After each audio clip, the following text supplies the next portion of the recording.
Because अभी जो भी दुर्गेश जी बता रहे हैं उनके बाद भी हमारे पास 2 स्पीकर्स रहेंगे, तो सभी के इनपुट्स इम्पोर्टेंट हैं और थोड़ा सा टाइम मैनेजमेंट करें तो we very thankful and very beneficial for all of us. हम लोग आप लोगों को सुन पाएंगे। Thank you. Thank you, Dr. Saab. Since we are running out of time, we are not starting the question Q&A right now, but we will do that post session in order to save time. So right now, I would like to invite CA Ram Sheikh. Please come and talk about indirect taxes.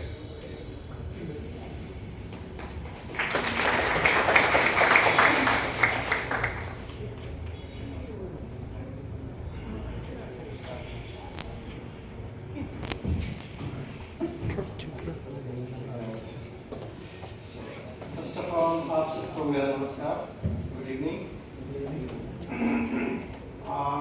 Considering time constraints, I will be faster than my real nature of speaking.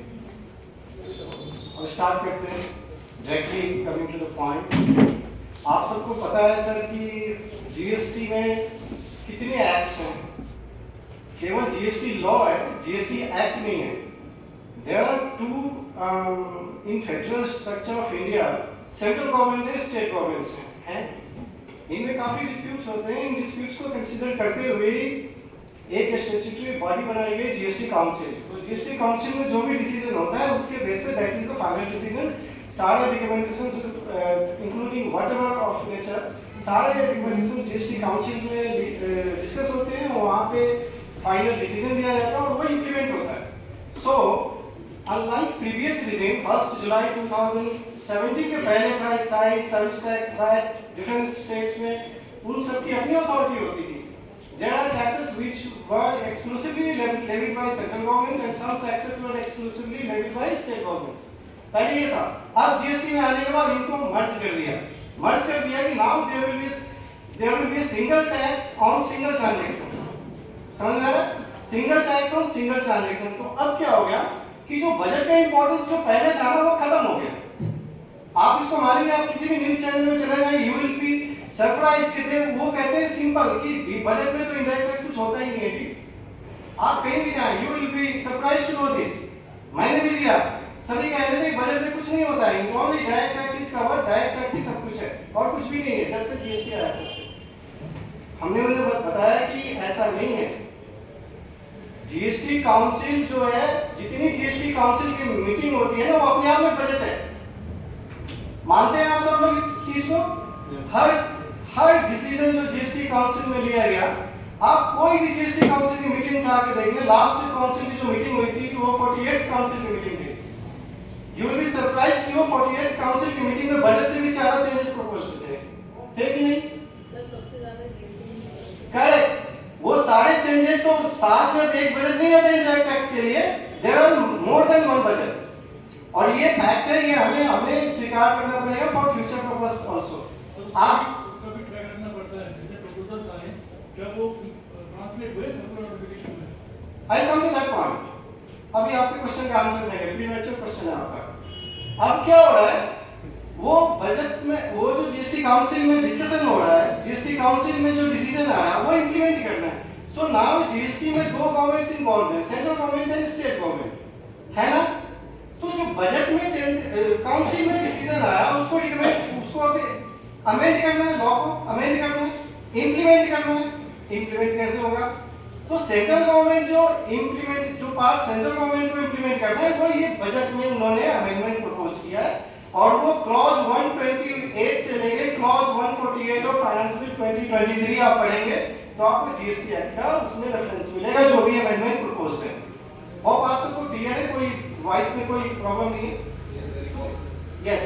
So now coming to the point कि जो GST council ने अब तक इस financial year में जितनी meetings हुई GST council की, उस मीटिंग में जो भी लॉ रिलेटेड, ध्यान रखिएगा, लॉ रिलेटेड अमेंडमेंट्स जो होने थे, जो regular notification, circular clarification issue करके उन्होंने किया वो तो किया ही ड्यूरिंग द ईयर, जो अपने आप में एक थे। बट लॉ में जो अमेंडमेंट करना था, क्या साल में कर सकते थे? नहीं।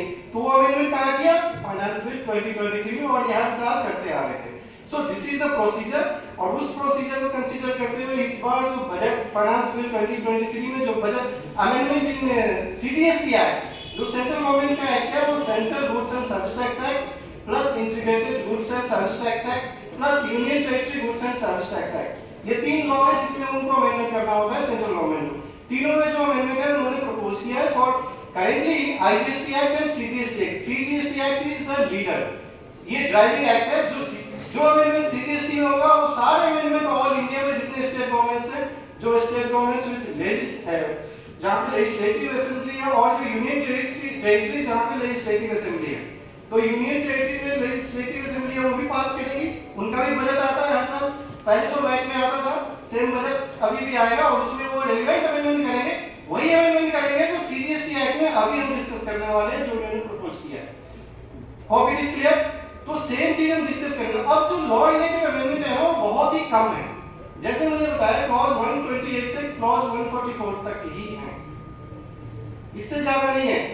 लेकिन जो जैसे सर ने कहा अभी कि हर जो जीएसटी काउंसिल की मीटिंग में हमें बजट है, लास्ट 48 काउंसिल की मीटिंग में जितने डिसीजंस लिए गए वो सारे इंप्लीमेंट हो चुके हैं by way of notification circulars और बाय वे ऑफ ऑर्डर तो नहीं आया, नोटिफिकेशन सर्कुलर आया, बट लॉ वाला पार्ट रह गया है, वो अभी इन्होंने इसमें प्रपोज किया और इसके बाद स्टेट गवर्नमेंट्स ऑल इंडिया में स्टेट गवर्नमेंट्स इंप्लीमेंट करेंगी by passing that legislative act in their जो उनकी जो सेशन जो अभी चलने वाला है स्टेट गवर्नमेंट्स, वो हम देखेंगे।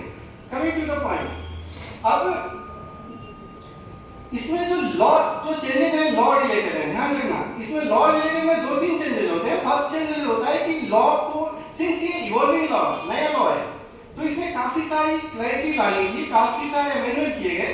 आप सरप्राइज होंगे जानते कि जो पहले लॉ ओरिजिनल एक्ट जो 1 जुलाई 2017 को आया था, वो लॉ में और आज के लॉ में कुछ ऐसा डिफरेंस है।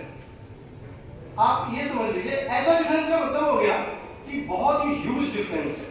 सो देयरफॉर आप जितने क्राइम्स हैं, जितनी कंपनीज हैं, हर जगह जहां भी आप हैं, you should recommend to the crime की जो पहले एक्ट था और अभी एक्ट है, वो उसमें बहुत डिफरेंस है। और जितने चेंजेस हैं, क्या वो चेंजेस इंप्लीमेंट हुए हैं कॉर्पोरेट्स में या नहीं हुए?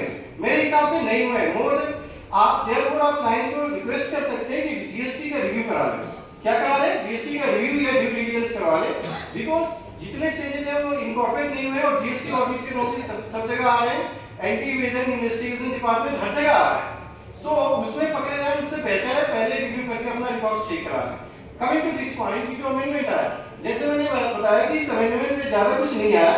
इस अमेंडमेंट में लॉ में अमेंड किया गया, लॉ में जो अमेंड किया इन्होंने कुछ इनेबलिंग प्रोविजंस भी डाले हैं, क्योंकि काफी सारे चेंजेस आए ना। 1 जुलाई 2017 में जो चेंजेस थे, जो एक्ट था और आज का एक्ट में काफी चेंजेस आए। हर बजट हर काउंसिल की मीटिंग में चेंजेस प्रपोज हो रहे हैं, तो उसको लेके जो पहले वाला रिटर्न फाइलिंग सिस्टम था, आज का रिटर्न फाइलिंग सिस्टम में डिफरेंस है कि नहीं है जी? है ना? वर्चुअली बहुत ही वाइड डिफरेंस है। देयरफॉर कुछ इनेबलिंग प्रोविजंस भी इन्होंने इस बार इंट्रोड्यूस किया है, मतलब लॉ को अमेंड किया है just to streamline the law. Clear है? तो वो स्ट्रीमलाइन करने के लिए इन्होंने ये अमेंडमेंट प्रपोज किया है, वो हम डिस्कस करते हैं। सबसे पहले आप आएंगे तो ई-कॉमर्स ऑपरेटर्स। पहले ई-कॉमर्स ऑपरेटर्स को जो इससे रिलेटेड जो प्रोविजन था वो एक अलग है, सेक्शन 52 आप पढ़ेंगे, बट एक कंपोजिशन स्कीम भी है इसमें under section 10 of CGST act, मतलब कंपोजिशन डीलर जो पहले वैट में होता था वो प्रोविजन अभी भी है। तो इसमें उन्होंने कहा कि कंपोजिशन डीलर जो होता है उसको हम स्पेशल कुछ रिलीफ देंगे। इन्होंने कहा कि 5%, 2% एंड 1% का टोटल टैक्स देना होगा, but subject to certain limitations and conditions. और वो जो सर्टेन लिमिटेशंस एंड कंडीशंस हैं वो ये हैं कि आप टैक्स इनवॉइस इशू नहीं कर सकते, मीनिंग देयर है कि आप जो टैक्स इनवॉइस रेज करेंगे उस पे आप टैक्स चार्ज नहीं करेंगे। समझ में?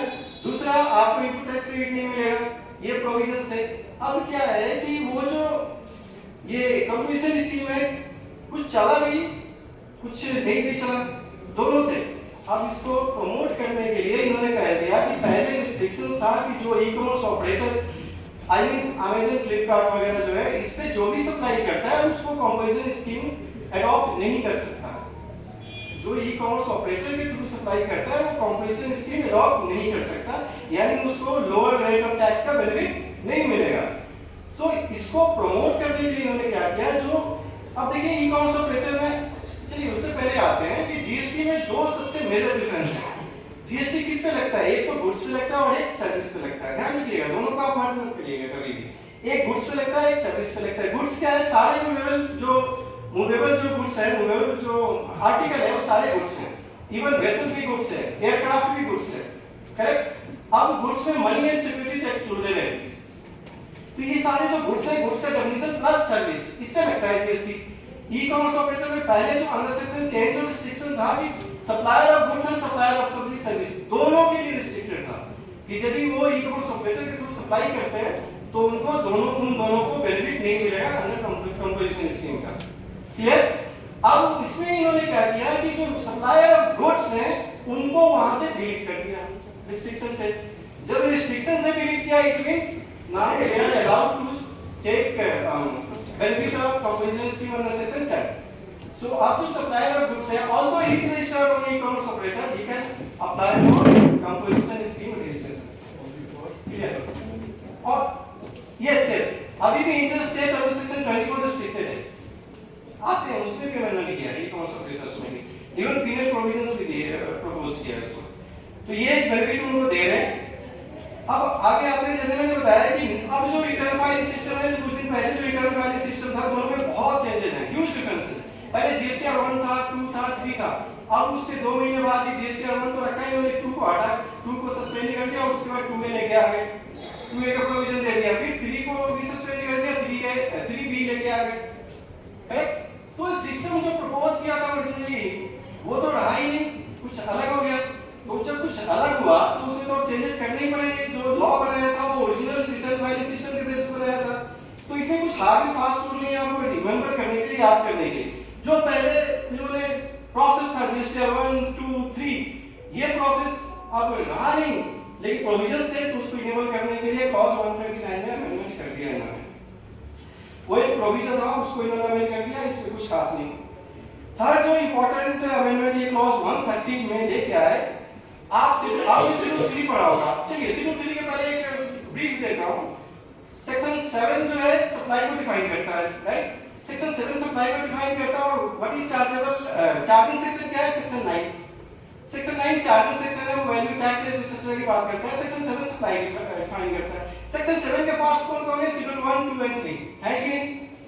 आपने नहीं पढ़ा तो याद रखिएगा। सेक्शन 7 का पार्ट है शेड्यूल 1 2 एंड 3। शेड्यूल 1 में क्या कहता है कि विदाउट कंसीडरेशन आप सप्लाई करते हो तो that will be treated as supply under GST act.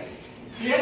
Schedule 2 कहता है कि ऐसी सप्लाई जो सप्लाई ऑफ गुड्स मानी जाएगी या सप्लाई ऑफ सर्विस मानी जाएगी, इसका डिफरेंशिएशन करता है उन केसेस में जैसे जो डिस्प्यूटेड केसेस है। फॉर एग्जांपल वर्क्स कॉन्ट्रैक्ट, पहले झगड़ा था, वैट भी लगता था वर्क्स कॉन्ट्रैक्ट पे और सर्विस टैक्स भी लगता था कि नहीं? आपने किया होगा तो आपको याद होगा, दोनों लगता था। इसको क्लैरिफाई करने के लिए इन्होंने कह दिया कि works contract will be treated as supply of service. ध्यान रखें, सर्विस, गुड्स नहीं सर्विस। तो ये शेड्यूल 2 में ये सारी कैटेगरीज उन्होंने दिया। आपके पास कोई एसेट है, आपने प्राइवेटली यूज कर लिया, कंपनी का एसेट है, तो उस एसेट को क्या इन्होंने माना? सप्लाई ऑफ सर्विस, गुड्स नहीं। ध्यान रखें, ये बाइफर्केशन कहां दिया? इस टाइप के बाइफर्केशन शेड्यूल 2 में दिया। शेड्यूल 3 में कहा कि कुछ सप्लाई ऐसे हैं जिसको ना सप्लाई ऑफ गुड्स माना जाएगा ना सप्लाई ऑफ सर्विस माना जाएगा। ध्यान रखिए, यहां पे थोड़ा कंफ्यूजन लगा। It will be treated neither as a supply of goods nor as a supply of service. ठीक है? तो ये केसेस वहां पे कवर किए गए और उसमें कई पॉइंट्स थे। 2019 में उन्होंने 2-3 पैरा इंसर्ट किया था। एक तो जो आपने हांगकांग से खरीदा, सिंगापुर को सप्लाई कर दिया, लेकिन बुकिंग कहां की? इंडिया में। ये पैरा 7 में उन्होंने कवर किया। एक पैरा 8 में कवर किया, आपने इंपोर्ट किया, गुड्स इंपोर्ट किया और इंपोर्ट करने के बाद बिल ऑफ एंट्री को होम कंजम्पशन फाइल नहीं किया, आईपी वेयर हाउस में रख दिया, कस्टम बाउंडेड वेयर हाउस में रख दिया और वहीं से आपने सेल कर दिया किसी थर्ड कस्टमर को। आपने actually bill of entry file नहीं किया, आपने इंपोर्ट नहीं किया, इंपोर्ट कंप्लीट नहीं हुआ। उसको कहां रखा? पैरा 8A में। पैरा 8B में रखा कि आपने अभी हाईसी सेल जो पहले सुना होगा आपने, वो हाईसी सेल में है, लेकिन उसको क्या कर रहे हैं उन्होंने? हाईसी सेल आप बेच देते थे, वैसे केसेस को पैरा 8B में रखा। अब इन्होंने क्या किया कि जो थर्ड क्लॉज 130 में जो अमेंडमेंट लेके आए ना सर, इसमें इन्होंने कहा कि आईटीसी रिवर्सल करना पड़ेगा यदि आपने वेयर हाउसिंग किया है कस्टम बाउंडेड वेयर हाउस में पोर्ट पे और आपने bill of entry for home consumption file नहीं किया है, ट्रीटिंग दिस सप्लाई, और आपने बेच दिया किसी थर्ड कस्टमर को। ध्यान रखें, आपने बेच दिया तो इसको एग्जेम्प्ट सप्लाई माना जाएगा। करेक्ट? इसको एग्जेम्प्ट सप्लाई माना जाएगा और since it is treated as exempt supply तो सेक्शन 17 सबसेक्शन 2 में है एग्जाम सप्लाई से रिलेटेड आपको इनपुट एक्सपेंडिचर का बेनिफिट नहीं मिलेगा। तो सेक्शन 17 सबसेक्शन 2 में आईटीसी का बेनिफिट आपको नहीं मिलेगा, उस क्लॉज में इसको ट्रीट कर लिया कि ये एग्जाम सप्लाई है। बात समझ रहे हैं आप? आपने इंपोर्ट किया, वेयर हाउस पे रख दिया, bill of entry for home consumption file नहीं किया, आपने वहीं से किसी थर्ड कस्टमर को अरेंज करा, उसको बेच दिया। तो इस टाइप के ट्रांजैक्शन जो है वो उनको ना ही सप्लाई ऑफ गुड्स माना जाता है, ना ही सप्लाई ऑफ सर्विस माना जाता है। मीनिंग देयर बाय कि उन पे जीएसटी लगता ही नहीं था। इसने क्या कह दिया कि जीएसटी लगता नहीं है क्योंकि शेड्यूल 3 में है, तो इसीलिए उसको एग्जाम सप्लाई मानेंगे। और एग्जाम सप्लाई मानने की वजह से जो सेक्शन 17 सबसेक्शन 2 में जो प्रोविजन है कि आपको केवल टैक्सेबल गुड्स से या सर्विस से रिलेटेड ही आईटीसी मिलेगा, उसके अंदर इन्होंने इंकॉर्पोरेट कर दिया। अब क्या होगा कि अब आप जब भी इस टाइप के ट्रांजैक्शन करते हैं, कोई भी कंपनी करती है, बड़ी बड़ी एमएनसी प्लानिंग करती हैं, तो उस केस में उनसे related input tax rate disallow होगा। ये क्लॉज 1 है, ठीक है? मुझे लगता है समझ में आया। नहीं समझ में आया तो मेरा पर्सनल फोन नंबर नोट कर लीजिएगा आप, और कभी भी कॉल करके डिस्कस कर सकते हैं डिटेल में। Considering time constraints we have to be faster. Point number clause 131। Clause 131 में इन्होंने कहा ये लॉ में क्लैरिफिकेशन इंसर्ट किया। देखिए 5 साल बाद इनको याद आया कि भाई सेक्शन 22, सेक्शन 23, सेक्शन 24 में झगड़ा है। झगड़ा क्या है कि सेक्शन 22 कहता है वॉलंटरी रजिस्ट्रेशन आपको लेना है, थ्रेशोल्ड लिमिट जैसे ही क्रॉस होता है आपको रजिस्ट्रेशन लेना है। सेक्शन 23 कहता है कि नहीं जी, 2 केसेस में आपको रजिस्ट्रेशन एक्सेप्टेड है, आप जीएसटी में रजिस्ट्रेशन आपको नहीं लेना। सेक्शन 24 फिर कहता है कि नहीं जी, इन 5-6 केसेस में तो आपको कंपलसरी रजिस्ट्रेशन किया है, जो सर ने याद किया, आपने कहा ई कॉमर्स ऑपरेटर के केस में। तो ऐसे ऐसे केसेस इन्वॉल्व हैं, आप इंटरेस्टेड सप्लाई करते हैं, मैंडेटरी आपको जीएसटी में रजिस्ट्रेशन लेना पड़ेगा under section 24 of CGST act. लेकिन सेक्शन 23 में कहता है आप केवल एक जेम सप्लाई करते हैं, आपको जीएसटी रजिस्ट्रेशन लेने की जरूरत नहीं है। सेक्शन 22 कहता है कि आपका threshold limit 20 crore and 20 lakh and 40 lakh cross करता है, तो you are mandatory required to take registration, और अदरवाइज आप वॉलंटरी भी ले सकते हैं। यही प्रोविजन है। अब इन तीनों में झगड़ा था कि सेक्शन 23 जो है, जो एग्जम्पशन की बात करता है, क्या वो प्रोविजन अप्लाई होगा कुछ केसेस में या सेक्शन 24 अप्लाई होगा। फॉर एग्जांपल सेक्शन 24 कहता है कि रिवर्स इंटरेस्टेड सप्लाई करते हैं तो आपको मैंडेटरी रजिस्ट्रेशन लेना है, लेकिन मैं इंटरेस्टेड सप्लाई केवल एग्जाम यूज का करता हूं, मैं केवल दूध का करता हूं इंटरेस्टेड सप्लाई, क्या रजिस्ट्रेशन होगा या नहीं? ये तब से झगड़ा था, तभी हमने सारे कॉर्पोरेट्स को जब इंप्लीमेंट कराया था, मैंने बहुत सारी बड़ी कंपनीज का इंप्लीमेंट कराया, जैसे फॉर एग्जांपल यहीं पे केआरबीएल है, आपका स्पाइसजेट है, ओलाम इंटरनेशनल है, ऐसी बड़ी बड़ी कंपनीज का हमने इंप्लीमेंट कराया था। तब हमने उसी टाइम डिसीजन ले लिया था कि सेक्शन 23 जो है ये ओवरराइड करेगा सेक्शन 24 को, यानी एग्जेम्प्टेड है गुड्स एंड सर्विसेज, तो उनको रजिस्ट्रेशन लेने की जरूरत नहीं है। So section 23 will override 24। अब इनको याद आया 5 साल बाद जाके क्लैरिफिकेशन इंसर्ट किया, यानी अमेंड किया by way of providing clarification. तो ये वही कह रहे हैं कि सेक्शन 23 जो है वो ओवरराइड करेगा सेक्शन 22 एंड सेक्शन 24 को, यानी voluntary registration and mandatory registration. चलिए नेक्स्ट आते हैं। नेक्स्ट बड़ा इंपॉर्टेंट काम इन्होंने किया है कि जो रिटर्न फाइलिंग का डेडलाइन लिमिट नहीं था कि कब तक वो फाइल कर सकते हैं, जीएसटीआर 1, जीएसटीआर 2, जीएसटीआर 3 भी किसी भी महीने का, किसी भी ईयर का जीएसटीआर 9 2 तो एप्लीकेबल नहीं है, वो निकल गया मुझसे, sorry. GSTR 1, 3B and GSTR 9 etcetera, GSTR 8 वगैरह, इसके लिए कोई टाइम लिमिट नहीं था, मैक्सिमम टाइम नहीं था। 5 साल हो गया, लोग ये भी कंफ्यूजन में थे कि जुलाई 2017 का रिटर्न यदि किसी ने फाइल नहीं किया है तो क्या आप भी कर सकते हैं? आपके पास फोन भी आए होंगे, कईयों ने प्लानिंग कर लिया, नहीं निकालो कर लो। इसको रिस्ट्रिक्ट करने के लिए इन्होंने क्या कहा, नहीं जी मैक्सिमम टाइम लिमिट तो 3 इयर्स मिलेगा, आपका टाइम लिमिटेशन 3 इयर्स है। यदि इस बार जनवरी 2023 का रिटर्न है, वो आपने जो फाइल करोगे इसमें आप 3 इयर्स प्लस कर दो, उसी के अंदर फाइल कर सकते हो, उसके बाद फाइल करने की अपॉर्चुनिटी आपकी खत्म, लीगल अपॉर्चुनिटी है वो आपकी खत्म हो गई, लिमिटेशन एक्ट अप्लाई हो गया यहाँ पे। तो इन सारे के रिटर्न्स के लिए उन्होंने लिमिटेशन इंपोज कर दिया, GSTR 1, GSTR 3, GSTR 9, GSTR 8 by to be filed by e commerce operator. GSTR 8 कौन फाइल करता है जी? E commerce operator. और ई कॉमर्स ऑपरेटर कौन है? जैसे अमेज़न, फ्लिपकार्ट एक्सेट्रा जो कि प्लेटफॉर्म है, ई मार्केटप्लेसेस है। नेक्स्ट आते हैं जी, अब एक और बड़ा ही इंपॉर्टेंट क्लॉज है, सेक्शन 54 में आपको रिफंड मिलता है। सेक्शन 54 आप पुराना वाला भी उठा के पढ़ेंगे आप, तो वहाँ पे आज भी प्रोविजनल आईटीसी का 2-3 वर्ड्स लिखे हुए हैं कि प्रोविजनल आईटीसी वगैरह, जैसे लिखा हुआ था कि provisional accepted input tax credit word. अरे भाई आपने साल भर पहले प्रोविजनल आईटीसी का कॉन्सेप्ट ही खत्म कर दिया, तो क्या ये होना चाहिए था आज जब कॉन्सेप्ट खत्म हो गया प्रोविजनल आईटीसी का, क्योंकि आपने new return filing system implement कर दिया। जब आपने new return filing system implement कर दिया तो क्या ये लॉ में प्रोविजन होने चाहिए थे? नहीं होने चाहिए थे। अब इनको याद आया, अभी जाके अमेंड किया इन्होंने कि चलो उस वर्ड को डिलीट करेंगे। नेक्स्ट इन्होंने सेक्शन 54 में क्या करते हैं, आप रिफंड के लिए अप्लाई करते हैं। सेक्शन 56 में क्या करते हैं, आपने रिफंड अप्लाई किया, 60 दिन तक रिफंड नहीं दिया, 2 साल लटका के रख दिया उन्होंने, तो उस केस में you are allowed for interest part, interest on refund.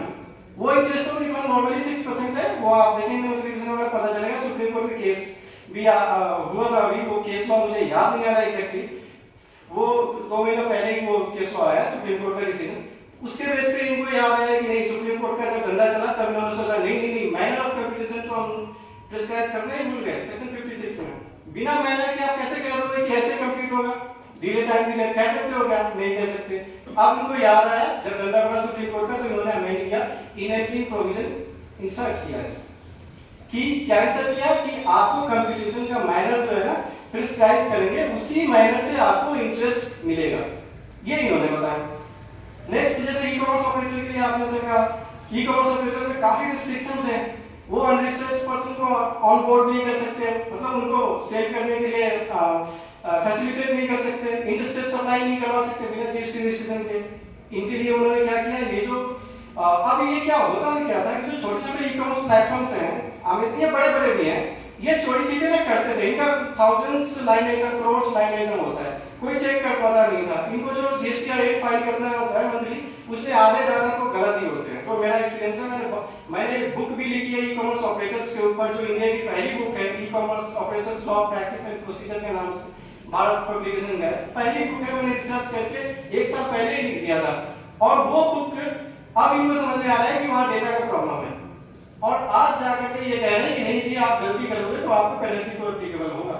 अरे पेनल्टी पहले ही देना चाहिए था, सेक्शन 124 में आपको पहले ही लिखना चाहिए था।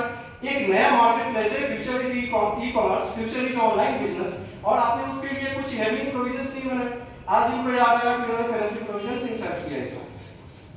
सबसे अच्छा काम इस बार बजट में हुआ, जैसे GS48 काउंसिल की मीटिंग हुई थी, तो ऑनरेबल फाइनेंस मिनिस्टर ने कहा था कि जो भी सेक्शन 132 के जो प्रोविजंस हैं वो बड़े ही हार्श हैं, आप पढ़ेंगे तो मतलब किसी ने, आप कंसल्टेंट हैं, आपको भी पकड़ लेंगे, वो ऐसे ऐसे प्रोविजंस बनाए थे।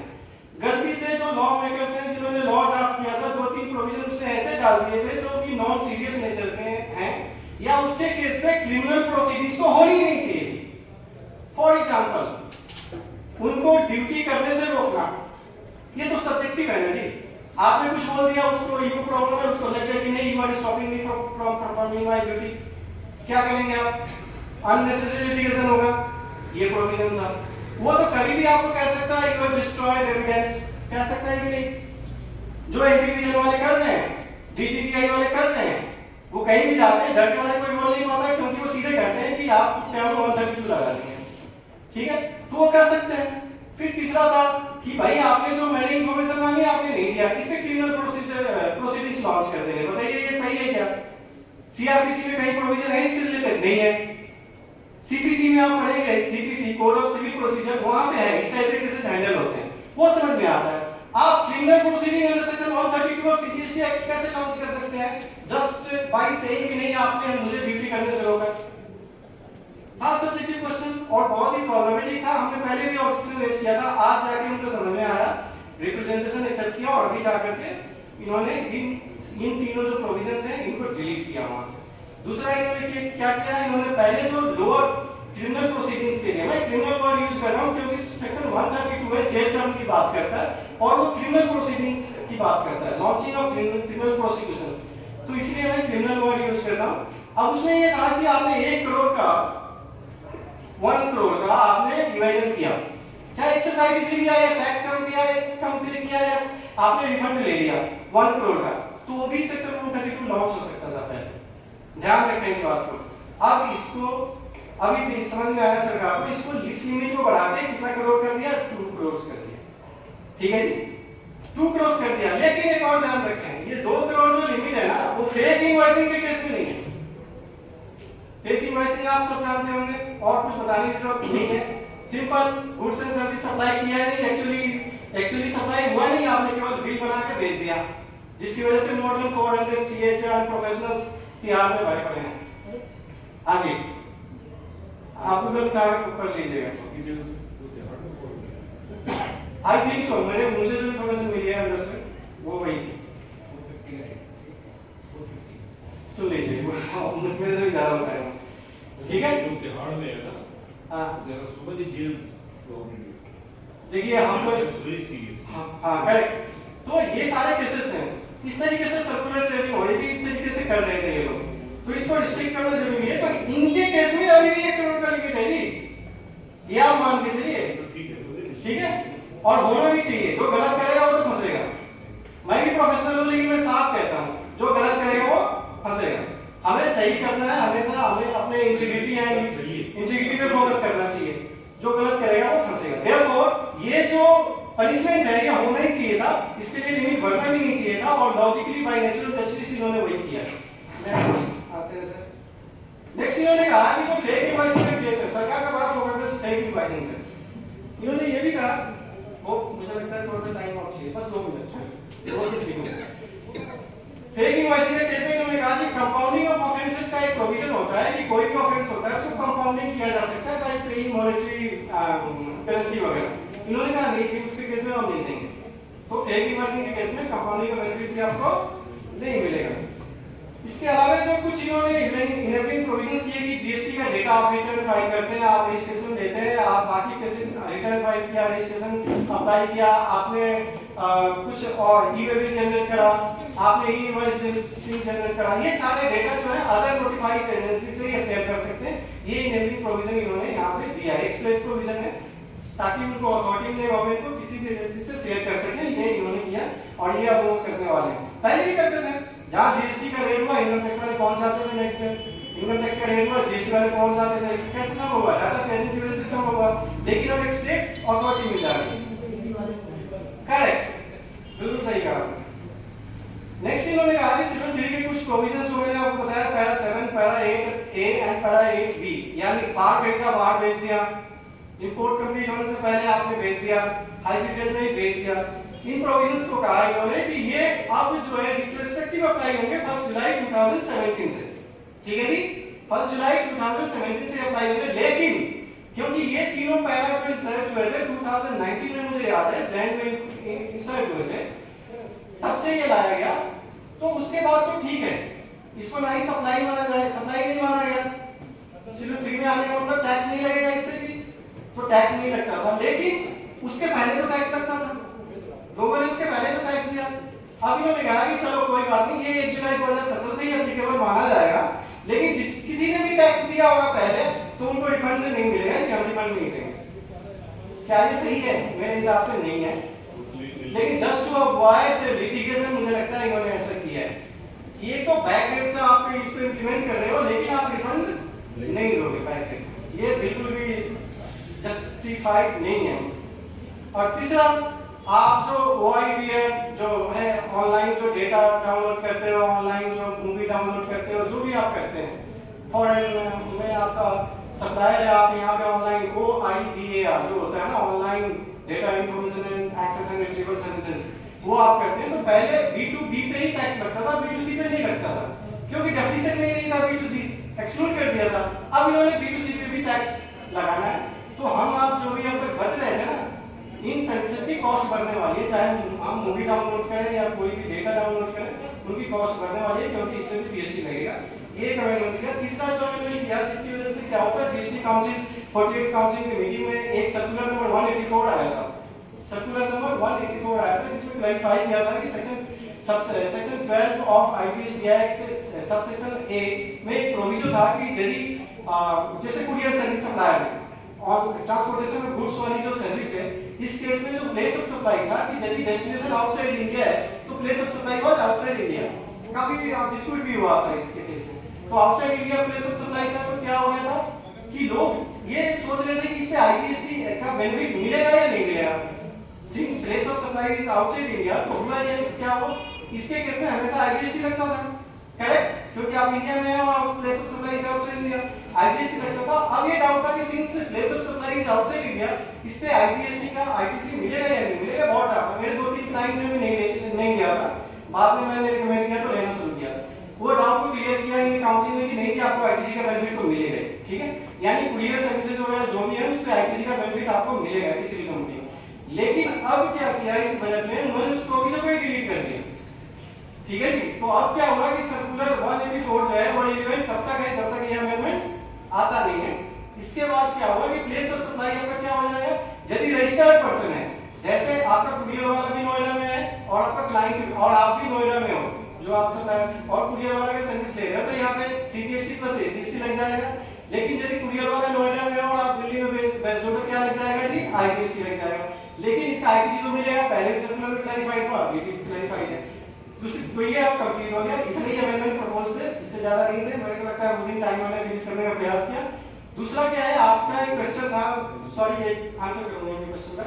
आपका क्वेश्चन था कि GST काउंसिल की मीटिंग में जो 48 काउंसिल में जो अमेंडमेंट या जो भी चीजें प्रपोज थी आया नहीं। सारे सर्कुलर आ गए हैं, सर्कुलर नंबर 183 से लेके सर्कुलर नंबर 190 तक सर्कुलर इशू कर दिया है इन्होंने, और सारे मैटर्स को बहुत ही बढ़िया से क्लैरिफाई किया। GST एक्ट 2A को और 3B में जो मिसमैच था इसको भी बहुत ही अच्छे से क्लैरिफाई किया, और इंडस्ट्री को कहा कि आप 17-18 के लिए 18-19 के लिए भी आप ITC आपको मिल जाएगा GST एक्ट 2A और 3B में जो डिफरेंस है। तो अब उसको डिटेल में चर्चा करूंगा, फिर कभी अपॉर्चुनिटी मिली, अभी टाइम लिमिटेशन है इसलिए इतना ही कर खत्म करता हूं। Code of conduct and professional ethics को फॉलो करने पड़ेंगे सर। मेरा फोन नंबर नोट करें प्लीज, फोन नंबर है 96 50 482 999 96 50 482 999। लास्ट में 999 है, उसके पहले 482 482 फिर 96 50 कर लेंगे, ठीक। Thank you very much.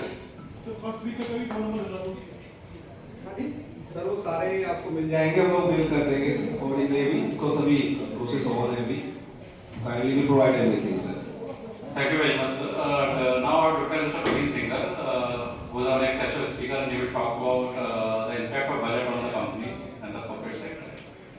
So I would request him to please come and deliver his lecture.